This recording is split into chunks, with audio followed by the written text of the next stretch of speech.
Olá, meus queridos engenheiros, como vão vocês? Tudo bem? Professor Matheus de volta, meus amados. E nesse vídeo vamos discutir sobre o mapa de fenômenos de transporte. Pessoal, o mapa bem interessante, está bastante tranquilo. Vários alunos me pediram ajuda, já realizei durante esta semana este mapa com alguns alunos. Portanto, se você não finalizou o seu ainda, me manda um WhatsApp que vai ser um prazer ajudar você. Seja nesse mapa, em mecânica e resistência de materiais, em física, em todas as matérias do módulo, tá bom? Bom, meus queridos, é um mapa bem interessante que ele aborda sobre o processo, fenômeno físico de transferência de calor. E é sobre isso, então, que vamos discutir aqui, para a gente poder, então, concluir e fazer o nosso mapa. De cara, pessoal, no mapa ele pergunta o seguinte: pesquise sobre os 3 processos de transferência de calor citados e descreva equipamentos e ou processos onde o estudo desses fenômenos são importantes nas indústrias. Aqui ele traz o texto e ele aborda acerca dos 3 processos de transferência de calor, que são quais? Esses 3 aqui, ó, pessoal: radiação, convecção e condução térmica. Então a gente vai falar sobre isso nesta manhã, tá bom? Então vem comigo. Bom, pessoal, então vamos lá? Bom, então a primeira coisa, pessoal, que a gente tem que ter claro em mente para tratar deste tema é a definição de calor. Afinal de contas, o que é calor? É um conceito bastante errado que eu vejo muitas pessoas propagando e falando no cotidiano de forma geral, e nesse vídeo a gente vai entender de uma vez por todas o que de fato é calor. Bom, pessoal, calor então é energia transmitida espontaneamente entre corpos que se encontram em diferentes temperaturas. Lembra lá da química lá do ensino médio? A gente tem um fenômeno que a gente chama de equilíbrio térmico. O que é isso? São 2 corpos distintos que possuem a mesma temperatura. Quando temos essa igualdade de temperatura, dizemos então que os corpos estão em equilíbrio térmico, meus queridos. Então, pessoal, quando não há esse equilíbrio térmico, ou seja, quando a temperatura de 2 corpos são diferentes, então tem-se o fenômeno de transmissão de energia em forma de calor. Por tratar-se de uma forma de energia, o calor é expresso em joules. Entretanto, por razões históricas, é comum que utilizemos a caloria como uma unidade de medida alternativa para medidas de calor. Tá tranquilo, meus queridos? Então, pessoal, lembra, calor é sempre a energia transferida, é a energia transferida em forma de calor, que é gerada, na verdade, esse fenômeno de transferência em virtude de temperaturas diferentes. Então, quando há transferência de calor, visa-se justamente alcançar o equilíbrio térmico, pessoal. Quem tem a temperatura mais elevada vai ceder calor, quem tem a temperatura menos elevada vai absorver calor, entendeu? Então o mais quente cede calor e o mais frio absorve calor, de modo que eles atinjam a mesma temperatura. Entendeu, pessoal? Tranquilo até aí? Bom, pessoal, dito isso, agora cabe a nós entendermos como que se dá essa transferência de calor, como que essa energia é transmitida em forma de calor. Ora, pessoal, há 3 modos distintos de transferência de calor. Quais são eles? Bom, condução, convecção e radiação. Então, quando falamos que houve transferência de calor, obrigatoriamente essa transferência se deu através de um, ou pelo menos um, desses 3 modos de transferência de calor. E lembrando mais uma vez, estou batendo muito nessa tecla, calor é uma energia, não é temperatura. Por que eu estou dizendo isso? Lembra que eu falei no início que algumas pessoas têm um conceito errado de calor? Como assim? Bom, em dias ensolarados aqui, Rio de Janeiro, verão, 47 graus, praia de Copacabana, meu irmão, tudo cheio lá. E aí, o pessoal conversando, aí o Joãozinho vai e fala: nossa, hoje está muito calor. Então, essa frase não existe, né, pessoal? Tá completamente equivocada, fisicamente falando. Por quê? Porque calor é energia. O que o Joãozinho quis dizer é que tá muito quente, que a temperatura tá muito elevada. Então, pessoal, em dias quentes, o correto é dizer: nossa, hoje está muito quente, simples assim. Hoje está muito calor, significa hoje está muita energia. Não faz muito sentido. Então, lembre-se, pessoal, para todo mundo agora, ó, nunca mais cometer esse erro. Lembre-se, calor diz respeito à energia. Sensação de quente e frio diz respeito à temperatura. Então, quando tá muito quente, correto é falar: nossa, hoje a temperatura tá muito alta. Ou então, hoje tá um dia bem quente. Ou vice-versa com relação ao frio, beleza? Bom, pessoal, era só um parênteses, uma curiosidade. Mas continuando então no nosso mapa, temos então esses três processos, beleza? Bom, então vamos abordar o que cada um significa e como se sucede cada um desses processos para a gente poder então fazer o nosso mapa. Bom, começando então pela condução. O que significa o processo de transferência de calor por condução? Ora, a condução é um processo de transferência de calor que ocorre no interior dos sólidos, em razão de uma diferença de temperatura. Na condução, a energia térmica é transferida entre os átomos e moléculas de um sólido sem que ocorra transferência de matéria. Isso é muito interessante. Até que se atinja a condição de equilíbrio térmico. Bom, não ficou claro? Então eu trouxe um exemplo para ilustrar. Bom, é o seguinte, pensa comigo. Você tá lá segurando uma barra metálica, tá bom?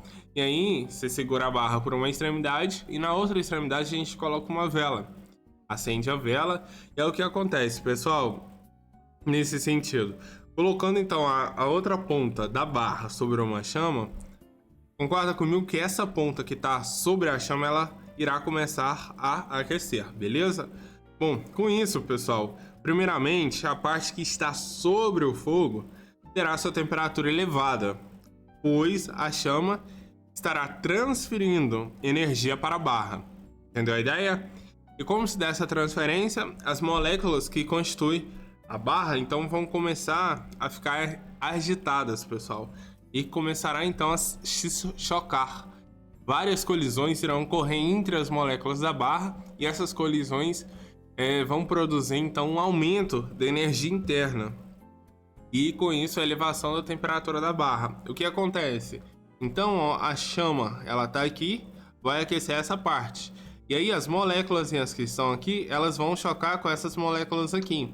Essa colisão dessas moléculas com essa vai gerar uma transferência de energia para cá e, portanto, o aquecimento dessa parte. Só que a barra, lembra, ela está constituída continuamente de moléculas. Então, essas moléculas vão chocar com essa, que vão chocar com essa, que vão chocar com essa. E, portanto, vai ocorrer a propagação da elevação, o aumento da temperatura ao longo de toda a barra, até chegar onde? Na sua mãozinha aqui, beleza? Entendeu a ideia? Então é dessa forma que se dá a condução, pessoal, a transferência de calor mediante o processo de condução térmica, entendeu, pessoal? Através da colisão ou do choque das moléculas, beleza? Então a gente aquece uma parte e aí vai havendo choques sucessivos de moléculas e, portanto, aumento da energia interna que é sentido através da elevação da temperatura. Entendeu a ideia? Bom, passando para o próximo, a gente vai ter um outro processo de transferência que é a nossa famosa e querida convecção, pessoal. Bom, para que ocorra a convecção, também é necessária a existência de um meio de propagação. Lembra que no primeiro a gente tinha o que? A barra, né? Propagando. Fazendo com que as moléculas constituintes da barra se chocassem entre si, então de fato a gente tem um meio. Aqui para convecção também. Geralmente é muito notável e mais comum o fenômeno da convecção quando se trata de fluido, seja fluido no estado líquido ou gasoso. Esse processo de propagação de calor acontece devido ao surgimento de correntes de convecção nos fluidos, pessoal. Bom, como que se dá isso? Professor Matheus trouxe um exemplo. Imagina comigo, a gente tem aqui um recipiente, uma vasilha que está sendo aquecida, beleza? Por essa chama. O que acontece, pessoal? Então tem aqui a chama e aí a gente vai aquecer aqui, certo? E aí concorda comigo que a água que tá, a porção de água, o volume d'água que tá aqui nessa região, logo sobre a base, a região inferior aqui do meu volume total, concorda comigo que ela vai ser aquecida primeiro, certo? Concorda? E aí o que acontece? Uma vez aquecido, esse volume de água, o que acontece, pessoal? Ele vai ter sua densidade diminuída, reduzida. Por quê? Como que a gente calcula densidade mesmo, pessoal? Vocês lembram? Bom, densidade é igual a massa sobre o volume. O que acontece? No momento em que eu aqueço, lembra disso? Densidade é igual a massa sobre o volume. Opa! No momento que eu aqueço essa porção aqui que está mais embaixo, no momento que ela é mais aquecida, o que acontece? Ela se dilata e, portanto, o volume, esse volume aqui, ele é aumentado. À medida que, então, se o volume é aumentado, o que acontece com a densidade? Ela diminui. Por quê? A massa não altera. Se o volume aumenta, então esse rapaz sobre esse volume que agora é maior, esse quociente é menor. Então à medida que o volume sobe, a densidade ela cai, beleza? Então a densidade dessa porção que está aqui embaixo, que vai ser uma porção mais quente, vai ser menor do que a densidade que está aqui em cima. Por quê? Porque o volume dessa parte que está aqui embaixo vai ser aumentado uma vez que essa porção ela é aquecida primeiro. Beleza, e aí o que acontece? Bom, lembra que densidade menor, o que acontece? Mais leve, portanto sobe. Então a densidade dessa porção aquecida é menor e o que acontece?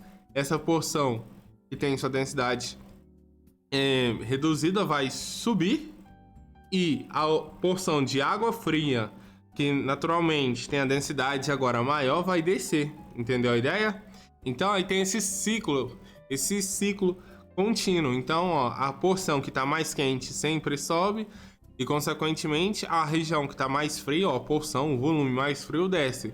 E aí uma vez que o volume mais frio desceu, agora ele vai ser aquecido. E aí ele sendo aquecido, o que acontece? O seu volume vai aumentar, sua densidade vai diminuir e essa porção sobe. Consequentemente, a porção que estava logo em cima desce, assim sucessivamente. Então esse é o famoso ciclo convectivo que a gente direto ouve falar, sobretudo nos jornais, quando tem aquela sessão sobre a previsão do tempo. Uma corrente fria, uma corrente convectiva vai incidir sobre a região sudeste. Então esse é o princípio, na verdade, do funcionamento e do conceito físico de convecção. Beleza? Esse movimento. Mais uma vez, a parte aquecida tem seu volume aumentado. Uma vez que o volume é aumentado, a densidade consequentemente é reduzida e, portanto, essa porção fica mais leve e tende a subir. A porção mais fria, portanto, fica com a densidade maior, ou seja, fica mais pesada e, portanto, tende a descer. Uma vez tendo essa descida, então essa porção que ora era mais fria vai ser aquecida e aí repete todo o ciclo continuamente. Bom, meus queridos, e por último a gente tem um outro fenômeno, que é a nossa radiação, pessoal. Bom, o que quer dizer de fato radiação? Bom, a radiação, diferentemente dos outros dois processos de transferência de calor, a radiação não precisa, pessoal, de um meio para ocorrer, de um meio físico, de matéria para ocorrer, não. O que acontece? Na radiação, pessoal, a energia, ou seja, energia térmica, ela é transferida a partir de ondas eletromagnéticas. E essas ondas eletromagnéticas são capazes de propagar-se no vácuo, pessoal. Então aqui é ondas eletromagnéticas. Beleza? Radiação, então, é sempre ondas eletromagnéticas, não sendo, portanto, necessário um meio para que ocorra esse fenômeno. E eu trouxe um exemplo para vocês, que eu acho que é o exemplo mais ilustrativo, mais claro, que todo mundo conhece, que é a radiação solar. Inclusive, pessoal, é unicamente em virtude da existência do fenômeno da radiação que hoje eu, você e todos os seres vivos existem no planeta Terra. Por quê? Porque a radiação solar, ela é responsável pelo aquecimento da Terra, por manter a temperatura estável como nós observamos hoje, pessoal. Bom, então é um fenômeno essencial para o planeta Terra, na verdade para a existência de vida no planeta Terra, pessoal. Um outro exemplo de radiação é a propagação de calor que o ser humano pode aproveitar quando ele está próximo do fogo de uma lareira. Repara que não tem meio físico, você está próximo, tem uma distância, ou seja, tem um vácuo entre você e a lareira.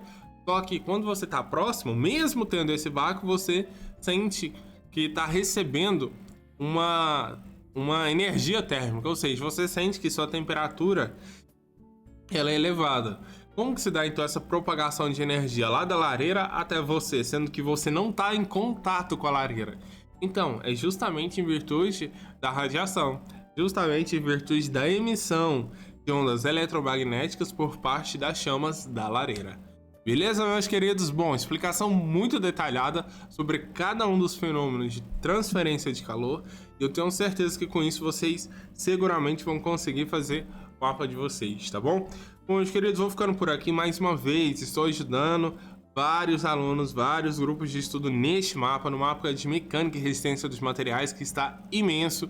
Então, se você não finalizou o seu, tá precisando de uma ajuda, me manda um WhatsApp. Meu número tá na descrição do vídeo. É só me contatar que vai ser um prazer ajudar você.